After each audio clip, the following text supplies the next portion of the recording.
The wagon wheels groaned their final revolution as Violet Whitmore pulled back on the reins, her hands trembling not from the cold autumn air of 1882, but from the certainty that she was about to face the greatest humiliation of her 22 years.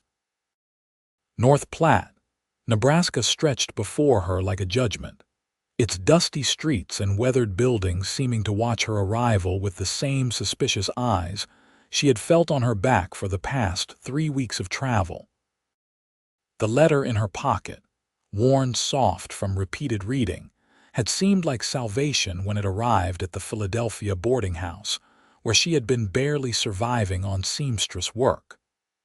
A mail-order bride arrangement, facilitated by her late mother's cousin who had moved west decades ago.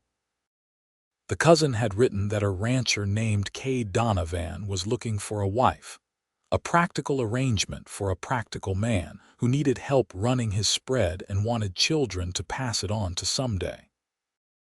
What the letter had not mentioned, what Violet had confessed only in her stilted response, was the scar. The angry red mark that ran from her right temple down across her cheek, a souvenir from the tenement fire that had killed her parents 2 years prior. She had pulled her bonnet low and chosen her words carefully in the letter, explaining that she had been touched by misfortune and bore its mark, giving him fair warning so he could withdraw his offer if he wished. She had sent the letter with shaking hands and waited, but no response came. The weeks had stretched into a month, then 6 weeks, and finally her landlady had informed her that the rent would be doubling. With nowhere else to turn and no other prospects, Violet had made the desperate gamble that his silence meant acceptance rather than rejection. Now, sitting on the wagon bench with the Nebraska sun beginning its descent toward the horizon, she knew she had been a fool. No response meant he had been too polite to tell a desperate woman no, or perhaps he had simply forgotten about the arrangement entirely. She would arrive at his ranch, he would take one look at her ruined face, and she would be turned away. The thought of climbing back onto this wagon, of trying to survive in a strange town with the few coins left in her purse, made her stomach clench with fear.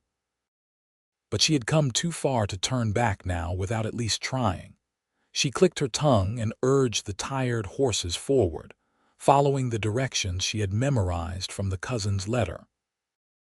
The Donovan Ranch was 5 miles northwest of town, a sprawling cattle operation that did well enough to support a family. As she drove through North Platte's Main Street, she noticed the curious glances from townspeople, the way conversations paused as she passed. A woman traveling alone was unusual enough, but everything about her spoke of Eastern refinement gone threadbare. Her dress had been fine once, now carefully mended in a dozen places. The wagon and horses had been purchased with the last of her savings, cheap and worn but functional enough to get her here.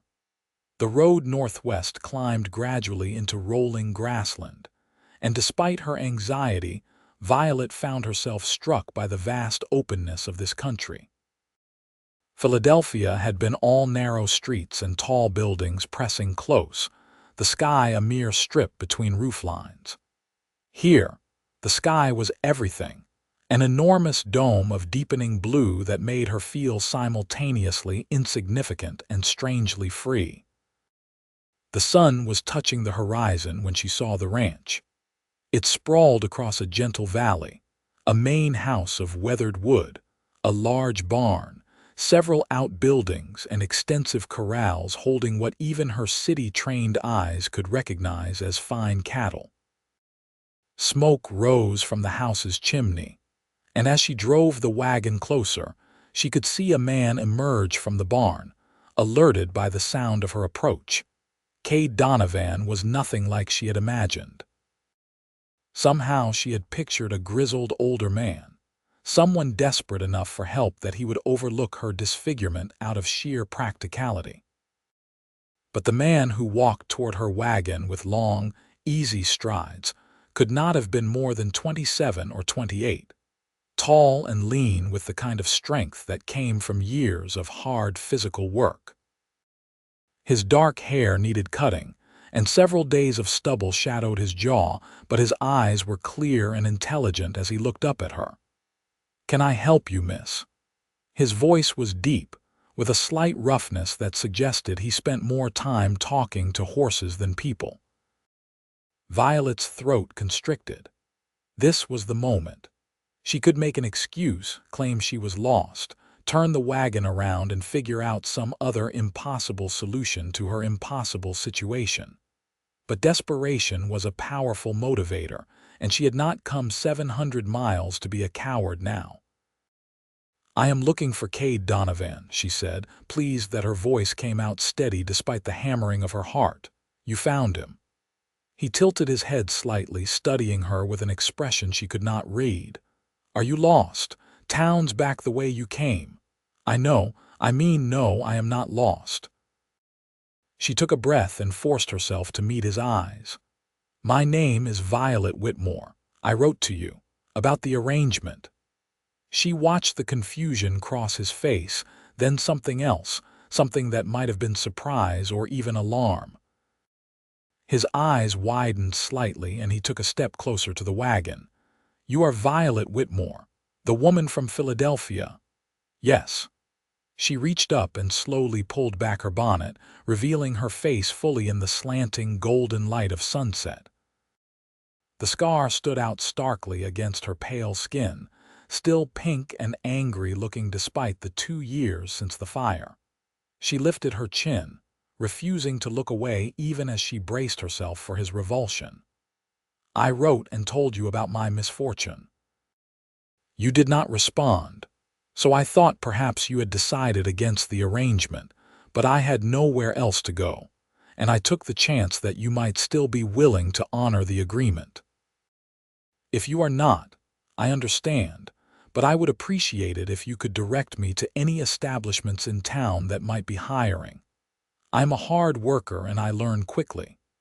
Kade stared at her for a long moment, and Violet watched a series of emotions cross his weathered face. Then, to her utter astonishment, he smiled. It was a slow, genuine smile that crinkled the corners of his eyes and transformed his entire face. "Miss Whitmore, I did not receive any letter from you beyond the first one, where you agreed to the arrangement. If I had known you were coming, I would have met you in town with a proper welcome." He moved to the side of the wagon and held up his hand to help her down. "But that does not matter now.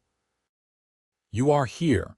You have had a long journey, and the first thing you need is to get down from that wagon, come inside, and have a proper meal while we sort this all out." Violet stared at his outstretched hand as if it were a mirage that might disappear if she reached for it. "You mean you are not sending me away, sending you away? Why in blazes would I do that? We had an agreement, and I am a man who keeps his word." His smile faded into something more serious, but no less kind. "Miss Whitmore, you have traveled hundreds of miles on faith. The least I can do is offer you hospitality and a chance to rest before we discuss anything else. Now please, come down from there before you fall asleep sitting up." In a daze, Violet placed her hand in his and allowed him to help her down from the wagon.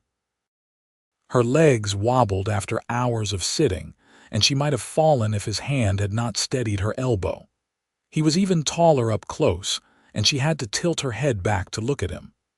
"Thank you," she whispered, and was mortified to feel tears burning in her eyes. She had been so certain she would be rejected, had steeled herself for it, and his simple kindness had undone all her careful defenses. "None of that now," he said gently.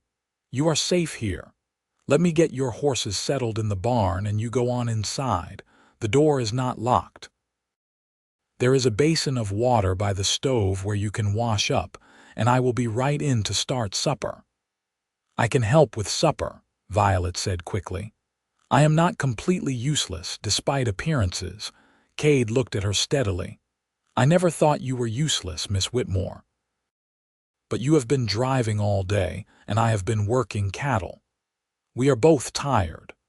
I will handle the horses because that is what I do every evening anyway, and you can sit down for 10 minutes and catch your breath. Once you have rested, if you want to help with supper, I will be grateful for the company. I have been eating alone for a long time. There was something in the way he said it, a loneliness that echoed her own, that made Violet nod. She watched him lead her horses and wagon toward the barn with practiced ease, then turned and walked toward the house on unsteady legs. The interior was exactly what she might have expected from a bachelor rancher, clean but sparse, with little in the way of decoration. The main room held a large stone fireplace, a solid table with 4 chairs, a couple of comfortable-looking chairs near the hearth, and shelves lined with books. That surprised her. The kitchen area took up one corner, with a well-maintained cast iron stove and basic cookware hanging from hooks. Through an open door, she could see a bedroom with a neatly made bed. She found the basin he had mentioned and washed the dust from her face and hands, careful around her scar. The water felt glorious, cool, and clean, and she took a moment to simply stand there, breathing in the unfamiliar smells of this place. Wood smoke and leather, something earthy she could not identify, and underneath it all, a cleanness that spoke of fresh air and open spaces. By the time Kade returned, she had pulled herself together and was examining the contents of his pantry, mentally cataloging what she could make with the supplies on hand. "You have got a decent selection here," she said, turning to find him watching her from the doorway. "Flour, bacon, beans, canned tomatoes, onions, potatoes. When did you last have a vegetable that was not from a can?" "I've got a garden out back, but I am not much good at keeping up with it," he admitted, moving to the sink to wash his hands. "I mostly eat whatever is quick and filling." "Then tonight you will have something better." Violet rolled up her sleeves, suddenly energized by having a task to focus on. "Sit down and tell me where you keep things." Over the next hour, as the last light faded from the windows and Kade lit the lamps, they worked in a companionable rhythm that surprised them both.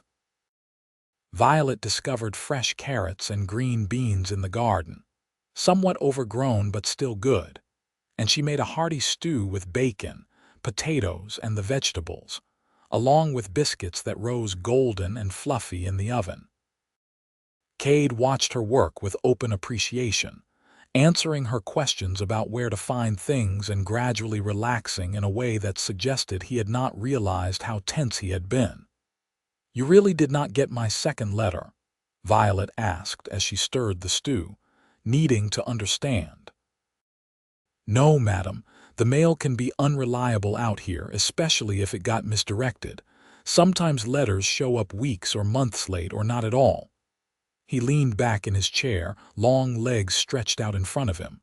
"What did it say?" Violet kept her eyes on the pot. "I told you about the fire. About how I was burned. I wanted to be honest, to give you the chance to change your mind about the arrangement before I came all this way. And when I did not write back, you thought I had rejected you." "Yes, but you came anyway." She turned to face him then, meeting his gaze directly. "I had nowhere else to go, Mr. Donovan. My parents are dead. I have no other family except my mother's cousin who arranged this, and she is too old and poor herself to take me in.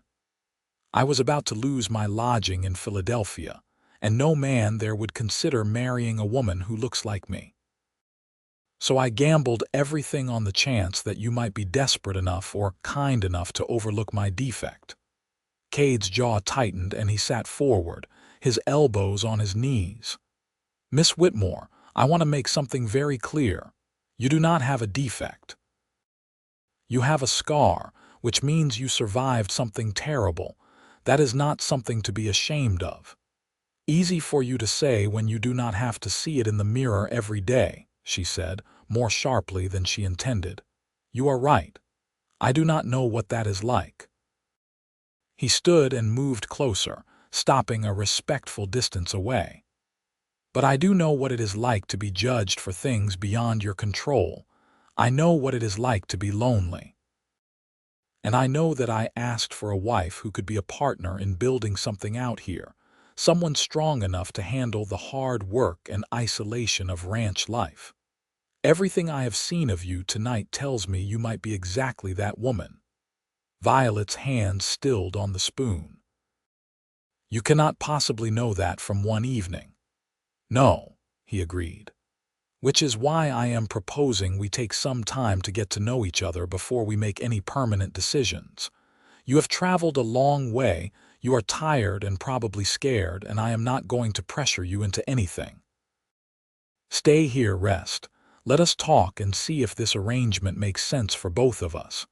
I have a spare room I can fix up for you, and if you decide this is not what you want, I will give you enough money to set yourself up in town or travel wherever you want to go."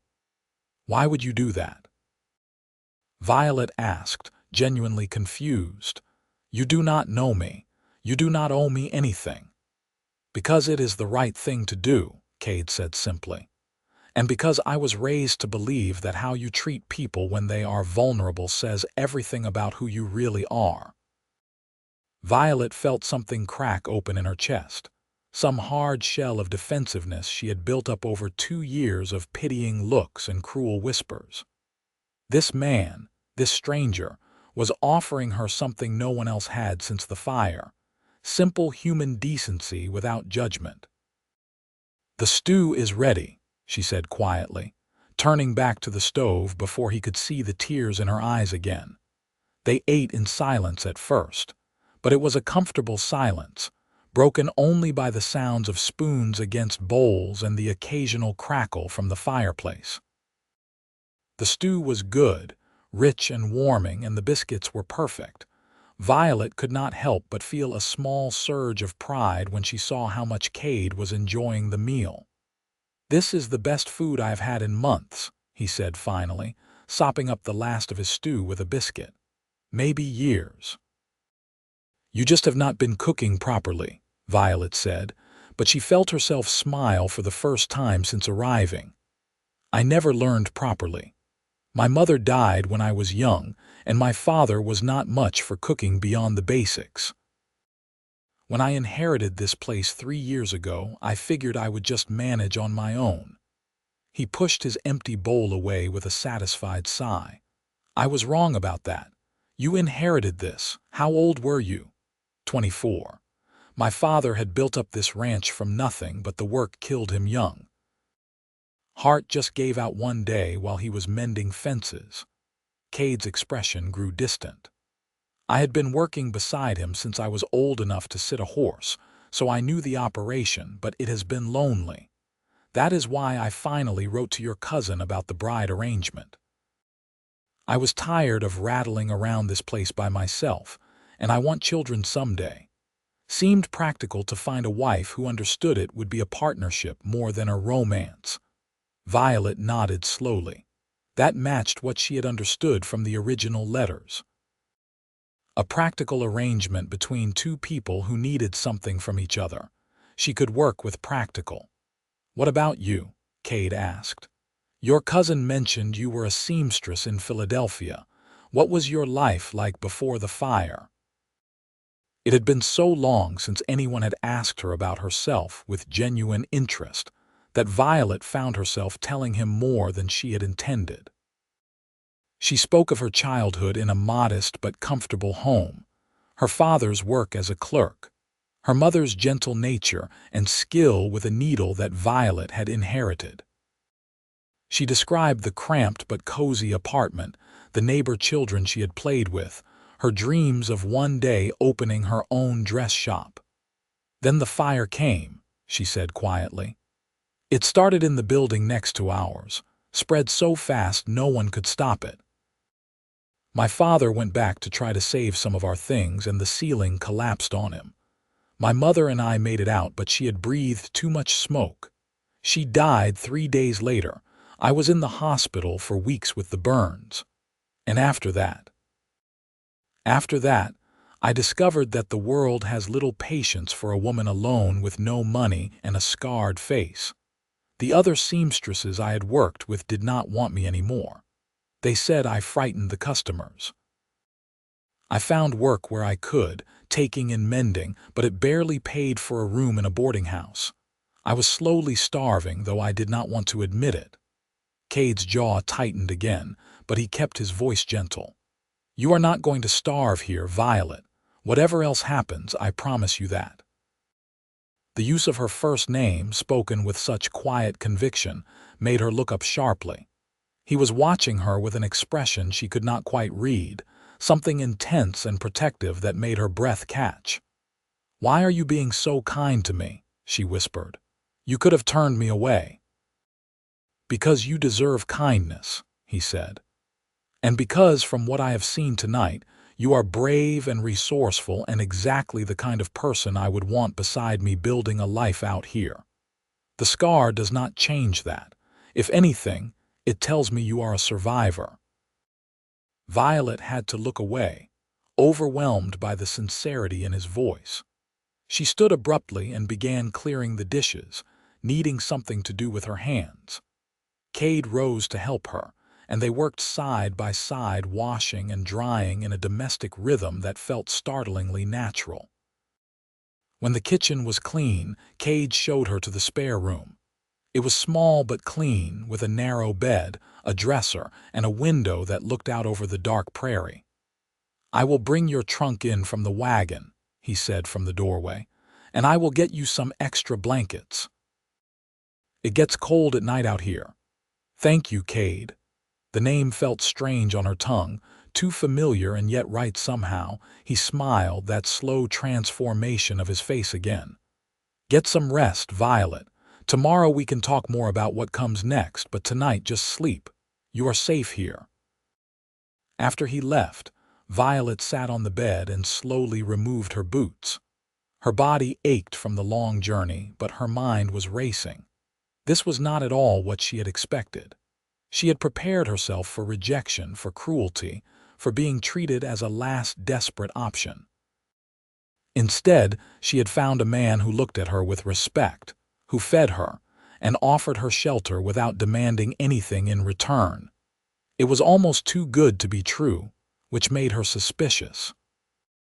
But exhaustion was overtaking suspicion, and when Kade brought in her small trunk and a stack of blankets, she could barely keep her eyes open. Sleep well, he said softly, and closed the door.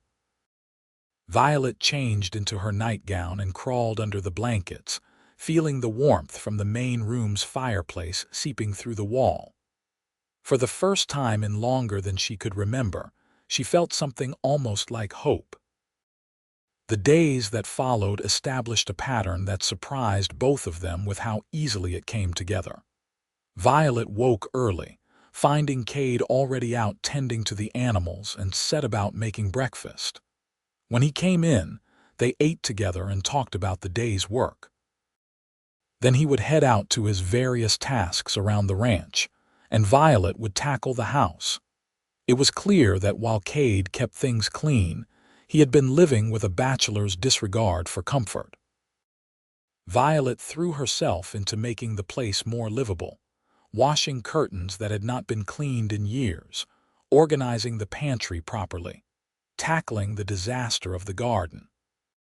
She found a sort of meditation in the physical work, and the transformation of the house gave her a sense of purpose she had been missing. Kade, for his part, seemed both amused and pleased by her efforts. He would come in for the midday meal to find new touches everywhere, fresh flowers on the table, the kitchen reorganized for better efficiency, his mending done and neatly folded. And every evening, he was greeted with a hot meal that was leagues better than anything he had been making for himself. You do not have to work this hard, he told her on the third evening, watching her knead bread dough with practiced efficiency. You are supposed to be resting and getting to know the place. I am getting to know the place by making it better, Violet replied. Besides, I like having work to do. I am not good at sitting idle. Neither am I, Kade admitted. He was sitting at the table, supposedly mending a bridle but mostly watching her work. Still, you should take time to explore the ranch, maybe go for rides. I could saddle one of the gentler horses for you. Violet paused in her kneading. I have never ridden a horse. Never. Kade sounded genuinely shocked. I grew up in Philadelphia. We had streetcars and carriages. I have never even been close to a horse except for the Wagon team. Well, that is something we will have to fix. Kade set aside the bridle with a decisive motion. Tomorrow morning, first thing, I am going to teach you to ride. You cannot live on a ranch and not know how to handle a horse. The next morning, true to his word, Kade brought a gentle mare named Daisy to the corral and proceeded to teach Violet the basics of horsemanship. She was terrified at first, but Kade was a patient teacher, showing her how to approach the horse, how to read its body language, how to mount and sit properly in the saddle. "You are doing great," he said, walking alongside as she guided Daisy around the corral at a walk. "You have got good instincts. Daisy likes you." "How can you tell?" Her ears are forward and relaxed. If she was nervous, they would be back, and she is responding well to your commands. He grinned up at her. "Give it a few weeks, and you will be galloping across the prairie like you were born to it." Violet doubted that, but she found she was actually enjoying herself. There was something liberating about being up high, seeing the world from this new perspective, and having Kade's attention focused entirely on her. His voice, encouraging and warm, made her feel competent in a way she had not felt in years. As the days turned into a week, then too, Violet found herself relaxing in ways she had forgotten were possible. The ranch was isolated, which meant she did not have to endure the stares and whispers that had been her constant companion in Philadelphia. Kade never stared at her scar, never treated her as if she were fragile or pitiable. He talked to her like an equal, asked her opinions on ranch matters, listened when she spoke. And slowly, carefully, they began to share more of themselves with each other. One evening, as they sat by the fire after supper, Kade told her about his mother, who had been a teacher before marrying his father. "She used to read to me every night," he said, staring into the flames. "That is why I have all those books. After she died, I kept buying them, even though I was not much of a reader as a kid. I think I thought if I surrounded myself with books, I could keep a piece of her alive." "Do you read them now?" Violet asked. "Some. More in the winter when there is less work to do." He glanced at her. "Do you like to read?" "I love to read. I have not had access to many books in the past few years, though." "Well, you have got a whole shelf full now. Help yourself to any of them." It became part of their evening routine. After the dishes were done, they would sit by the fire, Kade working on some small task and Violet reading aloud from whichever book she had chosen. He claimed he just liked the sound of her voice, but she noticed how intently he listened, how he would sometimes ask her to go back and read a passage again. 3 weeks after her arrival, Violet woke to find the first frost coating the grass. She stood at her window, watching the sunrise paint the frozen landscape in shades of pink and gold, and realized with a start that she was happy. Not just content, not just relieved to be safe and fed, but genuinely happy in a way she had not been since before the fire. The realization frightened her. She had come here expecting a business arrangement, a marriage of convenience that would provide security in exchange for labor. She had not expected to like Kade, to enjoy his company, to find herself looking forward to the moments when he would come in from his work and share some small detail of his day. She definitely had not expected to feel her heart skip when he smiled at her. That morning, Kade asked her to ride out with him to check on the cattle in the northern pasture. Violet had progressed enough in her riding that she could handle Daisy on open range, and the prospect of spending the day with him made her agree quickly. They rode out in the cool morning air, their breath visible in small puffs. The prairie stretched endlessly around them, brown and gold in its autumn colors, and overhead the sky was a brilliant blue unmarred by clouds. Violet had never seen so much open space, and it filled her with an odd mixture of exhilaration and peace. "It is beautiful out here," she said, pausing on a small rise to look around. Kade pulled his horse up beside hers. "It can be harsh, too. The winters are brutal and drought is always a threat. But yes, it is beautiful. I have never wanted to live anywhere else." "Why cattle ranching?" Violet asked. "You could have sold this place after your father died, gone somewhere easier." "And done what? This land is in my blood. My father worked himself to death proving that a man could make something out here, and I am not going to let that go to waste." He looked at her, something searching in his gaze. "Does it bother you? The isolation, the hard work?" "No," Violet said, surprising herself with how much she meant it. "In Philadelphia, I was surrounded by people but completely alone. Here, it is just the two of us, but I feel less lonely than I have in years." Something shifted in Kade's expression, a softening that made him look younger. "I feel the same way." They stared at each other for a long moment, the horses standing patiently beneath them, and Violet felt the air between them charge with something unspoken.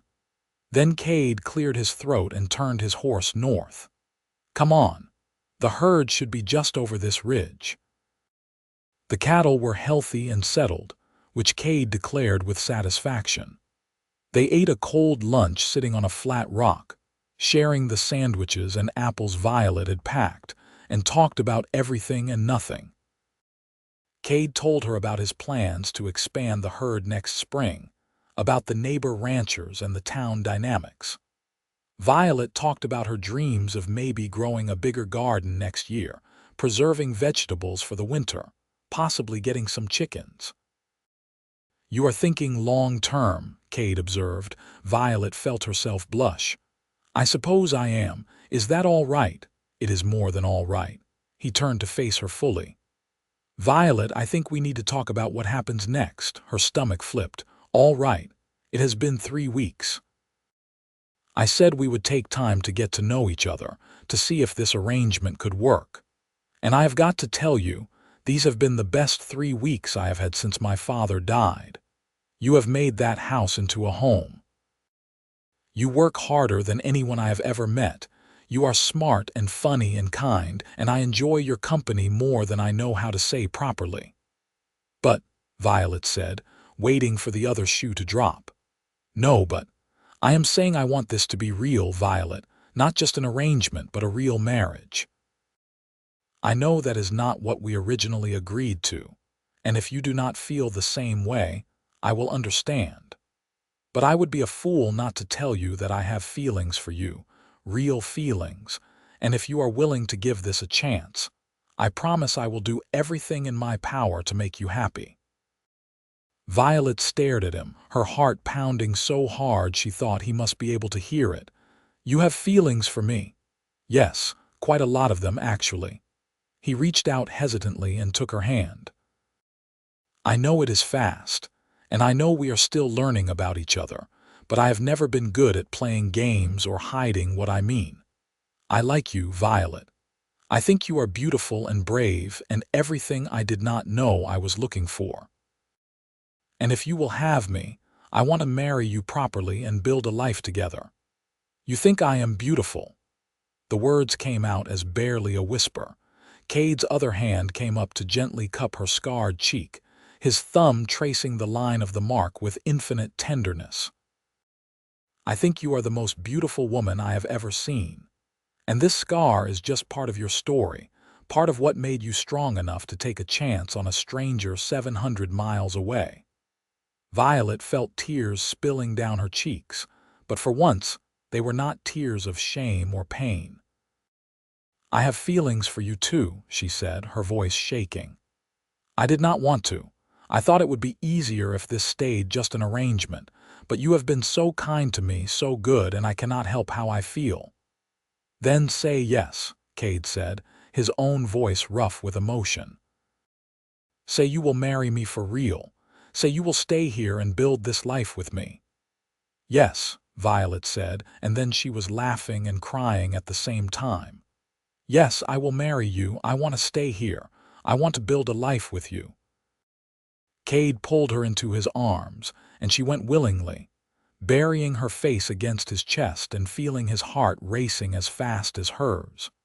He held her like she was precious, like he had been waiting his whole life for this moment, and Violet felt the last of her defenses crumble away.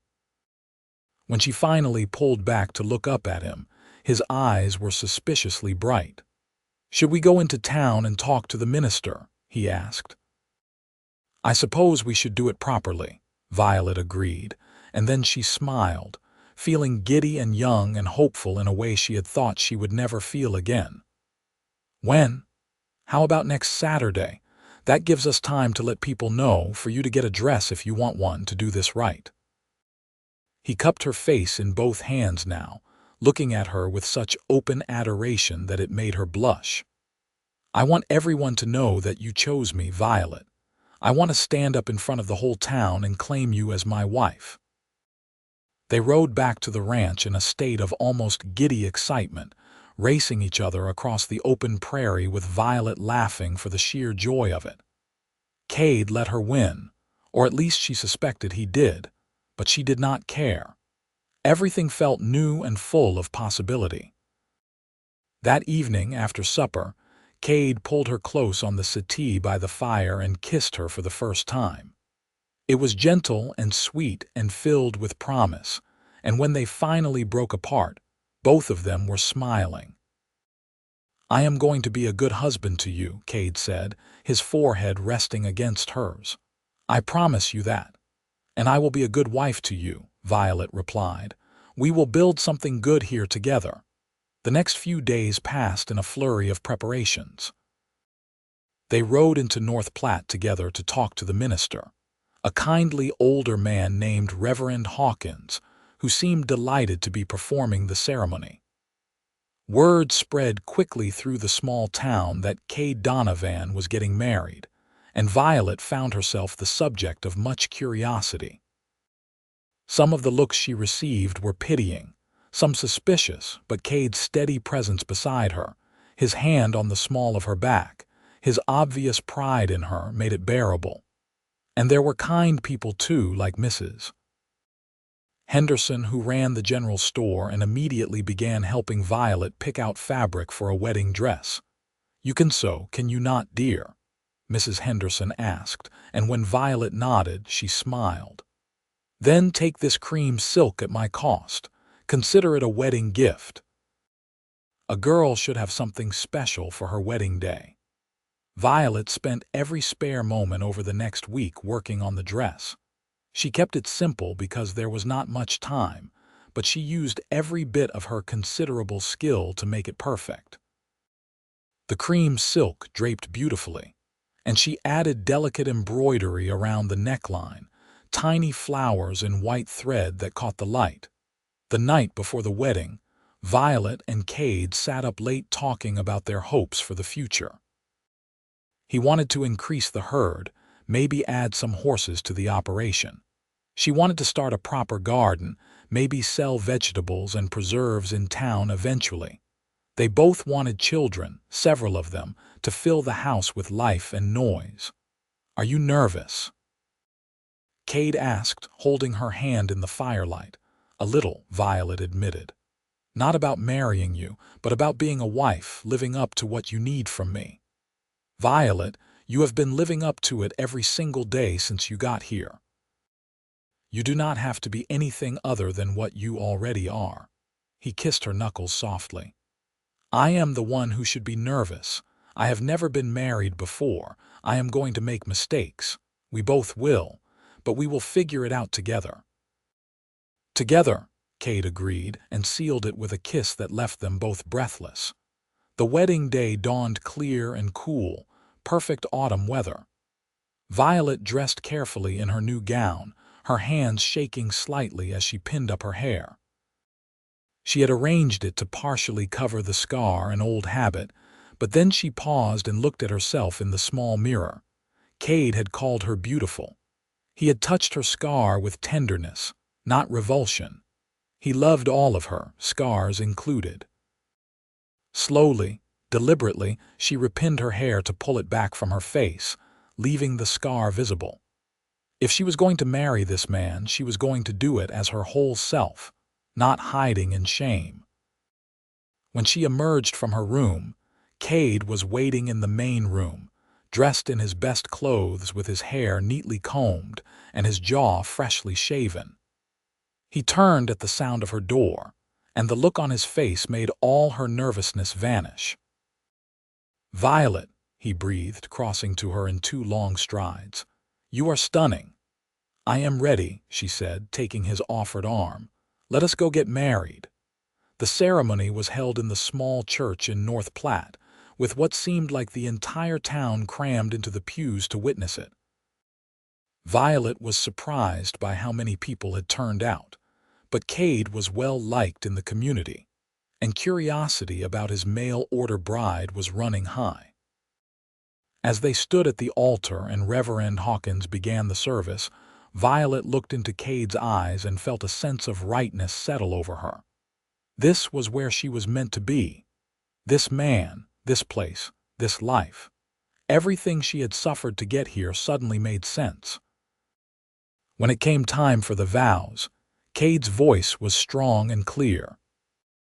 "I, Kade Donovan, take you, Violet Whitmore, to be my lawfully wedded wife, to have and to hold from this day forward, for better or for worse, for richer or for poorer, in sickness and in health, to love and to cherish, till death do us part." Violet repeated her own vows with equal clarity, meaning every word. And when Reverend Hawkins pronounced them husband and wife, Kade kissed her with such joy that several women in the congregation sighed. The townspeople had organized a small reception at the church hall, with food and music and dancing. Violet found herself swept up in the celebration, meeting dozens of people whose names she tried desperately to remember, accepting congratulations and well wishes from neighbors she had not even met yet. But the best moment came when she and Kade finally managed to steal a quiet moment outside, away from the noise and crowd. The sun was setting, painting the sky in brilliant oranges and pinks, and Kade pulled her close.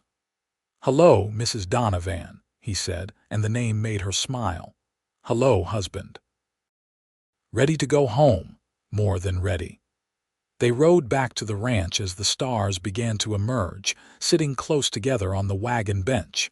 When they arrived, Kade carried her over the threshold, both of them laughing, and set her down gently in the main room. "Welcome home," he said softly.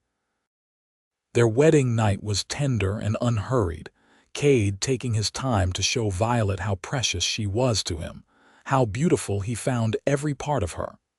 When she tried to turn away, self-conscious about her scar even now, he gently turned her face back. "I want to see all of you," he said. "Every part of you is beautiful to me." Afterward, lying in his arms in the bed that was now theirs, Violet felt a contentment so deep it was almost painful. She had come here expecting rejection and found acceptance. She had hoped for security and found love. She had been prepared to settle for a business arrangement and instead had found a true partner. "What are you thinking?" Kade asked, his fingers tracing lazy patterns on her shoulder. "I am thinking that I cannot believe this is real," Violet admitted. "I keep waiting to wake up and find it was all a dream. It is real. You are here, you are mine, and I am never letting you go." He kissed the top of her head. "I love you, Violet Donovan." It was the first time he had said it directly, and Violet felt her heart swell. "I love you too, Kade. More than I ever thought I could love anyone." They fell asleep tangled together, the Wyoming wind whistling softly around the eaves, and Violet slept more peacefully than she had in years. The winter that followed was harsh, just as Kade had warned. The snow came early and deep, and there were days when the wind blew so hard and cold that going outside was dangerous. But inside the ranch house, Violet and Kade created their own warmth. They fell into patterns of domesticity that felt both new and ancient. Mornings began with Kade braving the cold to tend to the animals while Violet got breakfast started. Midday, they would work together on indoor projects, repairing tack, mending clothes, organizing supplies. Evenings were spent by the fire, reading aloud or just talking, learning each other's histories and dreams in the intimate detail that comes with shared time.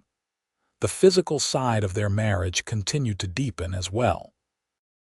Kade was an attentive and generous lover, and Violet found herself responding to him with a passion she had not known she possessed.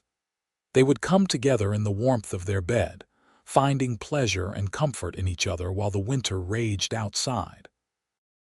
By January, Violet began to suspect she might be pregnant.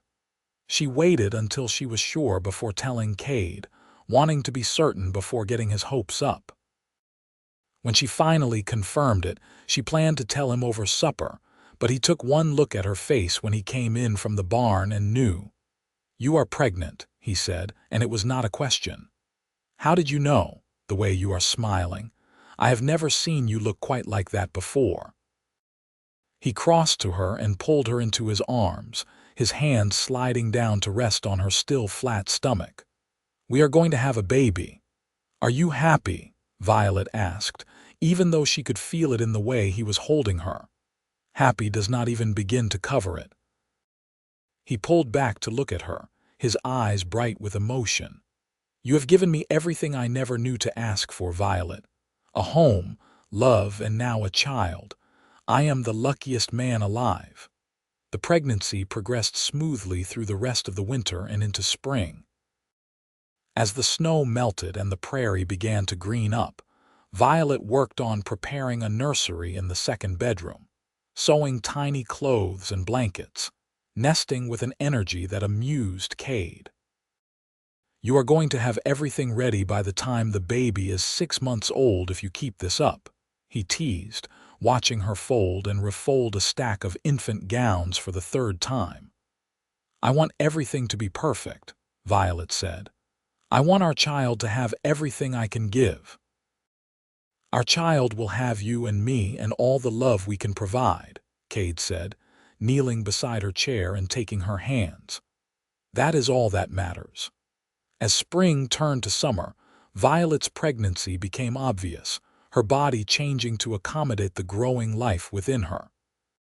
She found herself moving more slowly, tiring more easily, but also filled with a deep satisfaction. She was creating life, growing their family, and Kade treated her like she was performing a miracle. He insisted she rest more, taking over tasks she normally handled without complaint. He brought her wildflowers from the prairie, fresh water from the well, anything he thought might make her comfortable. At night, he would talk to her belly, telling their unborn child about the ranch, about the life waiting for them, and Violet would run her fingers through his hair and marvel at how thoroughly she had fallen in love with this man. The baby came in late August, on a sweltering afternoon when the heat seemed to press down from the sky like a physical weight. The labor was long and difficult, and there were moments when Violet was terrified, but Kade stayed by her side the entire time, Mrs. Henderson having come out from town to help with the birth. When she finally heard the baby's first cry, Violet burst into tears of relief and joy. Mrs. Henderson cleaned the infant and placed the baby in Violet's arms, announcing proudly, "You have a son, dear. A beautiful, healthy boy." Kade stared down at the baby with an expression of such wonder that Violet fell in love with him all over again. "A son," he whispered, reaching out to touch the tiny hand with one finger. The baby grasped it instinctively, and Kade made a sound that was half laugh, half sob. "Hello, little one." I am your father." They named him Kellen, after Kade's father, and the baby transformed their lives in ways both exhausting and exhilarating. Those first weeks were a blur of feedings and diaper changes and sleepless nights, but Kade was an active partner in all of it, getting up with Violet for the midnight feedings, walking the floor with Kellen when he was fussy, changing diapers without complaint. "I did not know men did this," Violet said one night, watching Kade rock their son back to sleep with practiced ease. "Did what?" "Helped with babies. I thought that was women's work." Kade looked at her with surprise. "He is my son too. Why would I not help care for him?" He glanced back down at Kellen, whose eyes were drifting closed. "Besides, I do not want to miss any of this. He is only going to be this small once." As Kellen grew from a newborn into an infant with a personality all his own, the ranch continued to thrive. Kade's careful management and hard work were paying off, the herd growing steadily, the land yielding well. They were not rich by any means, but they were comfortable and building something sustainable. Violet's garden, now in its second year, was producing abundantly, and she did indeed start selling vegetables and preserves in town. Mrs. Henderson gave her a corner of the general store, and Violet's goods became popular among the townspeople. It brought in extra money and gave Violet a sense of pride in contributing financially to their household. By the time Kellen was a year old, Violet suspected she was pregnant again. This time she told Kade as soon as she was sure, and his reaction was just as joyful as the first time. "Another baby," he said, pulling her close despite Kellen squirming between them. "Our family is growing." The second pregnancy was easier than the first, perhaps because Violet knew what to expect this time. She continued her work around the ranch and with her garden business right up until the last few weeks, determined to keep as active as possible. Their daughter arrived in the spring, a tiny thing with Violet's features and Kade's dark hair. They named her Catherine, called her Kate, and she proved to have a completely different temperament from her brother. Where Kellen had been fussy and demanding, Kate was placid and easy, sleeping through the night within a few weeks. "She is making up for how difficult Kellen was," Kade joked, watching his daughter sleep peacefully in her cradle while Kellen, now a rambunctious toddler, careened around the house. "Or preparing us for how difficult she will be later," Violet countered, but she was smiling. Life settled into a new rhythm with 2 children. The house was never quiet anymore, filled with Kellen's chatter and questions and Kate's baby babbles. Kade taught Kellen to ride on a gentle old gelding, and Violet would watch from the porch, her daughter in her arms, as father and son circled the corral. "He loves you so much," Mrs. Henderson observed one day when she had stopped by with some supplies. She had become a good friend to Violet over the years, a motherly figure who offered advice and support. "Kade, I mean, the way he looks at you even after all this time, that is rare, dear." "I love him just as much," Violet said, watching Kade lift Kellen down from the horse and swing him around, both of them laughing. "Sometimes I still cannot believe this is my life. I was so sure when I arrived that he would send me away." "Because of that scar," Mrs. Henderson shook her head. "Kade never cared about that. He saw you for who you are from the very beginning. That is the kind of man he is." Violet touched her scar, a gesture that had become almost unconscious over the years. It had faded some with time, no longer the angry red it had been when she first arrived, but it was still visible. She had long since stopped trying to hide it, and the people of North Platte had long since stopped staring. As the years passed, the Donovan ranch continued to grow. Kade hired a couple of ranch hands to help with the expanding operation, good men who became almost like family. Violet's business selling preserves and vegetables grew as well, and she even started taking sewing commissions again, making dresses for the women in town. They had 2 more children, another boy they named Kieran, and a girl they called Victoria. The house was full and chaotic, and everything Violet had never known she wanted. She watched Kade with their children, and felt her love for him deepen into something so solid and enduring that she could not imagine life without him. One evening, when Kellen was 10 and little Victoria was 3, the family sat around the dinner table in the comfortable chaos that had become their norm. Kellen was telling an elaborate story about helping his father fix a fence, embellishing wildly while his younger siblings listened in awe. Kate was helping Violet serve dessert, trying hard to be grown up at 8 years old. Kieran was entertaining Victoria by making faces, both of them giggling. Kade caught Violet's eye across the table and smiled, that slow smile that still made her heart skip. Later, after the children were in bed and they were cleaning up the kitchen together, he pulled her close. "You remember the night you arrived?" he asked. "Of course. I was terrified." "I was terrified too," Kate admitted. "I kept thinking, what if she is horrible? What if I just invited a complete disaster into my life? And instead you got me," Violet said, pretending to be offended. "Instead I got you," Kade agreed, his arms tightening around her. "The best thing that ever happened to me. You arrived in that wagon expecting me to send you away, and instead I got to spend every day since then falling more in love with you." "I love you too," Violet said, reaching up to touch his face. "Thank you for seeing past the scar. Thank you for giving me a chance." "Violet, I never looked past the scar. I saw it, and I saw you, and I saw a woman brave enough to risk everything for a new life. That is who I fell in love with." He kissed her softly. "Every part of you." They stood there in their kitchen, holding each other while the house creaked and settled around them, the prairie wind singing its eternal song outside. Upstairs, their children slept safe and warm.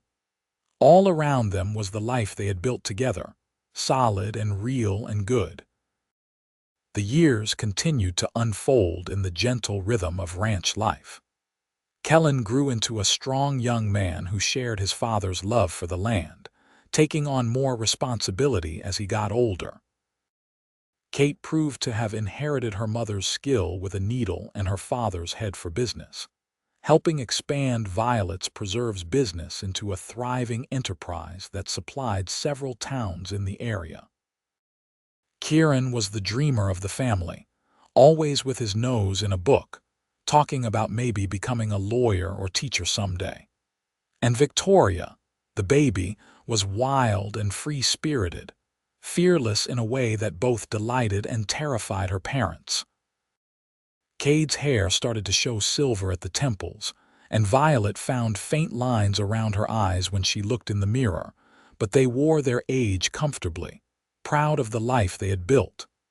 The ranch was thriving, the children were healthy, and their love had only deepened with time. On their 10th wedding anniversary, Kade surprised Violet by taking her back to the spot where they had first talked about making their marriage real, that flat rock in the northern pasture where they had eaten lunch all those years ago. "You remember?" he asked, helping her down from her horse. "Of course. This is where you told me you had feelings for me. This is where I asked you to marry me for real, where you said yes and changed my whole life." He took both her hands in his. "I wanted to come back here and tell you that every single day since then has been a gift. You are still the first thing I think about when I wake up and the last thing I think about before I sleep. I love you more now than I did that day, and I did not think that was possible." Violet felt tears prick her eyes. "I love you too, Kade. You gave me everything when I had nothing. A home, a family, a life worth living. I am so grateful I took that chance on you." "We took a chance on each other," Kade corrected. "And look what we built." They stood there on the prairie, the wind whipping around them, looking out over land that had become as much a part of them as each other. In the distance, they could see the ranch house, smoke rising from its chimney, home in every sense of the word. As they rode back together in the falling dusk, Violet reflected on the journey that had brought her here. She had left Philadelphia broken and desperate, expecting rejection and prepared to settle for a loveless arrangement. Instead, she had found a man who saw her truly, who loved her completely, who had built a life with her that exceeded her wildest dreams. The scar on her face was still there, would always be there, a permanent reminder of the fire that had destroyed her old life. But now when she looked at it in the mirror, she did not see damage. She saw survival. She saw strength. She saw the mark of a woman who had endured and thrived, who had taken a terrible loss and transformed it into the beginning of something beautiful. More years passed in a blur of seasons, each bringing its own challenges and joys. There were hard times, certainly. The year the drought nearly broke them, when they had to sell off part of the herd and wondered if they would make it through. The winter Kieran got sick with pneumonia, and they spent terrifying weeks nursing him back to health. The day Kate announced she was leaving to start her own business in Omaha, and they had to let their daughter go pursue her dreams. But there were so many more good times. Kellen's wedding to a sweet girl from a neighboring ranch, making Violet and Kade grandparents for the first time. Kieran surprising them all by coming home from law school and announcing he wanted to practice in North Platte, to help the ranching community navigate the increasingly complex legal world. Victoria shocking no one by declaring she was going to run her own ranch someday, as capable with cattle and horses as any man. Through it all, Violet and Kade remained partners in every sense. They still ended most evenings by the fire, still read to each other, still talked about everything and nothing. They had their disagreements, certainly, but they had learned to navigate them with respect and love, always remembering what they had built together and refusing to let anything threaten it. On the night of their 20th anniversary, Kade woke Violet in the darkness. "Come outside," he said. "I want to show you something." Puzzled but trusting, Violet wrapped herself in a robe and followed him out onto the front porch. The night was clear and cold, spring still weeks away, and the sky was ablaze with stars. "Look up," Kade said, standing behind her with his arms around her waist. Violet looked up and gasped. The northern lights danced across the sky in shimmering curtains of green and blue, a sight she had only seen a handful of times in all her years on the prairie. "I saw them starting when I got up to check on the horses," Kade said softly. "I had to wake you. I wanted to share this with you." They stood there for a long time, watching the lights dance and swirl, the prairie stretched out silent and vast around them. It was cold enough that Violet could see their breath, but she did not want to go inside, did not want to miss a moment of this magic. 20 years, Kade said finally. "Can you believe it has been 20 years since you drove up in that wagon, expecting me to turn you away?" "It feels like a lifetime and no time at all," Violet said. "Sometimes I still dream that I am back in that Philadelphia boarding house, cold and hungry and hopeless. Then I wake up here in our bed and I have to remind myself that this is real. It is real. You are real. We are real." Kade turned her in his arms so she was facing him, the lights still dancing above them. "And I would do it all again in a heartbeat. Every hard season, every challenge, every moment of fear or doubt, all of it was worth it to have this life with you." "I would too," Violet said, rising on her toes to kiss him. "I would choose you every single time." The northern lights faded eventually, and they went back inside to the warmth of their home. But Violet carried the image with her, a reminder of the beauty that could come from taking a chance, from being brave enough to risk rejection in hope of finding something better. The final years of their life together were gentle ones. The children had grown and gone, building their own lives, but they visited often, bringing grandchildren who filled the house with noise and laughter. Kellen took over most of the ranch operations as Kade slowed down, though Kade still rode out most days, unwilling to give up the work that had defined his life. Violet continued her preserves business well into her 60s, finally teaching Kate's daughter the family recipes and passing the enterprise on to the next generation. She spent her time gardening, sewing, and spoiling her grandchildren, content in a way she had never imagined possible in those dark days after the fire. They grew old together, Kade and Violet, their hair going silver, their bodies slowing down but their love remaining constant. They still ended every evening by the fire, still reached for each other in the night, still found comfort and joy in the simple fact of being together. On their 40th anniversary, their children threw them a party that brought together what seemed like the entire county. People came from miles around to celebrate the couple who had become something of a legend in the area. The mail-order bride who had arrived expecting rejection, and the cowboy who had welcomed her with open arms, building a love story that had endured for 4 decades. Speech. Someone called, and the crowd took up the chant until Kade stood, pulling Violet up beside him. "I am not much for speeches," Kade said, his voice still strong despite his 70 years. "But I will say this. 40 years ago, this woman took the biggest risk of her life and came to me sight unseen, trusting that I would keep my word. I got the better end of that deal by far. Violet, you have been my partner, my best friend, my greatest love. Every good thing in my life comes back to the day you drove up in that wagon and gave me a chance." "You gave me a chance," Violet corrected, standing beside him with tears in her eyes. "You saw me when I thought I was invisible.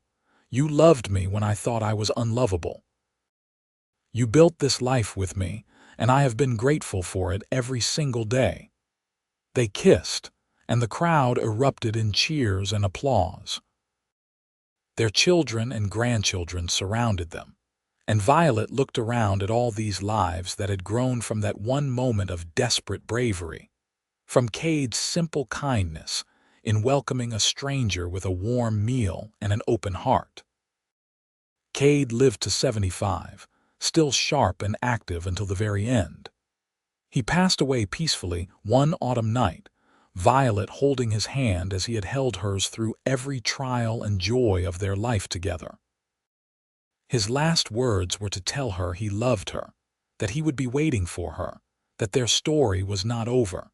Violet lived 3 more years without him, cared for by her children, but always missing the other half of her heart. She spent those years telling stories to her grandchildren, making sure they knew the history of the ranch, the legacy of their grandfather, the importance of taking chances on love. She passed away quietly one spring morning, surrounded by family, and they laid her to rest beside Kade on a hill overlooking the ranch they had built together. The headstone was simple, bearing both their names and dates, but underneath, at Violet's request, was carved a single line. She arrived expecting rejection. He welcomed her with love. Years later, their great-grandchildren would stand at that grave and hear the story of how their great-grandmother had traveled 700 miles in a wagon, scarred and desperate, how their great-grandfather had seen past the surface to the remarkable woman beneath, how they had built an empire of love and family from nothing but faith and hard work. The ranch continued on, passing through the generations, but the story of Kade and Violet remained. It was told around dinner tables and campfires, a reminder that sometimes the greatest loves come from the biggest risks, that kindness costs nothing but can change everything, that the marks we carry on our skin are nothing compared to the strength we carry in our hearts. And on quiet evenings, when the prairie wind whispered through the grass, and the stars blazed overhead. Some swore they could still feel them there, Kade and Violet, eternally together on the land they had loved.